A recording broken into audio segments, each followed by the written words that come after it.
जब किसी की शादी होती है तो आपको पता है एक प्रॉमिस दिया जाता है।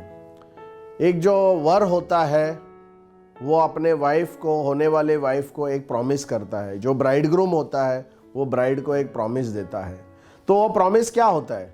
प्रॉमिस ये होता है कि शादी के समय पे वो कहता है कि मैं आपको प्रॉमिस करता हूँ कि शादी के बाद जो भी मतलब आपके लाइफ में तकलीफ होगी, आपके अच्छे समय में, आपके बुरे समय में, आपके बीमारी के समय में, आपके स्वस्थता के समय में, जो भी हो जाए, बुरे समय, अच्छे समय, जो भी समय रहेगा उसमें मैं पूरी साथ निभाऊंगा जब तक मेरे अंदर सांस है। तो जैसे इंग्लिश में कहते हैं, I will be with you, I will honour you, I will love you, in spite of, in good times, in bad times, in sickness and in health, every time, wherever, till the last day of my breath, till the last day of my breath। अब ये क्या होता है कि जब हम शादी करते हैं, अपने वाइफ को कुछ प्रॉमिस करते हैं, बट ये प्रॉमिस में एक लिमिट डालते हैं। ये लिमिट क्या होती है कि जब तक मेरे अंदर सांस चल रहा है, मतलब वहाँ हम लोग भी बहुत चालाकी कर रहे हैं या किसी ने ये चालाकी किया है। वो चालाकी क्या किया है कि उसमें वो क्लॉज डाला है कि देख, मेरा जो रिस्पॉन्सिबिलिटी है, जब तक मेरी सांस चल रही है तब तक मेरा रिस्पॉन्सिबिलिटी है, उसके बाद मेरा कोई भी रिस्पॉन्सिबिलिटी नहीं है। बट ये गलत बात है, ये गलत बात है। क्या रिस्पॉन्सिबिलिटी में लिमिटिंग क्लॉज होना चाहिए? क्या रिस्पॉन्सिबिलिटी में कोई ऐसा लिमिट होना चाहिए? नहीं होना चाहिए। मैं तो मेरे वाइफ को बोलना चाहिए कि जब तक मतलब आप रहेंगे, जब तक आपको ज़रूरत रहेगी, भले मैं रहूं या नहीं रहूं, आपका मैं साथ छोड़ूंगा नहीं। बट ऐसे होता नहीं है। कैसे हो साथ छोड़? तो दोस्तों, आपको पता है जब आप इंश्योरेंस की पॉलिसी लेते हो,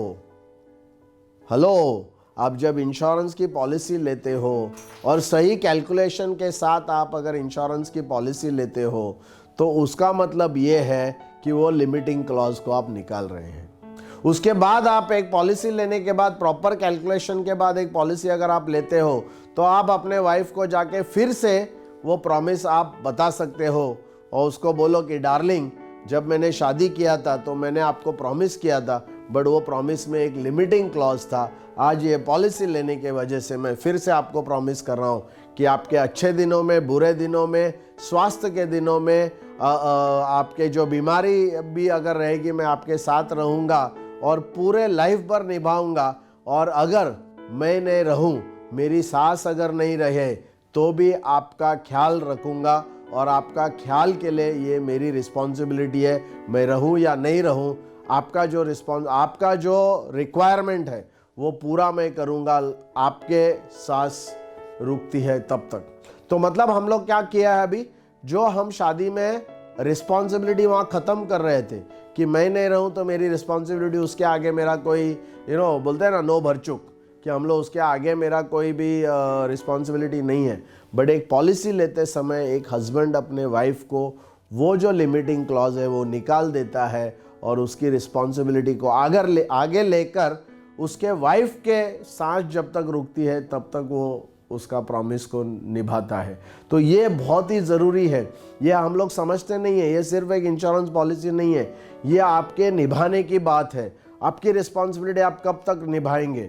तो लोगों को लगता है मैं मर गया, मेरे को कुछ हो गया तो उसके आगे फिर मेरी रिस्पॉन्सिबिलिटी नहीं है। ऐसा नहीं है, ऐसा ज़रूर नहीं है। और आप जब इंश्योरेंस की पॉलिसी लेते हो तो आप आपके वाइफ को आपकी जो वारंटी है या आपकी जो गारंटी है कि जो आपने उनको प्रॉमिस दिया है कि उनका आप साथ निभाएंगे, वो साथ और उनकी पूरी ज़रूरतें जो है वो आप कंप्लीट करेंगे। इवन अगर आप नहीं रहेंगे तो भी उनको इकोनॉमिकली कभी भी कोई भी दिक्कत नहीं आएगी।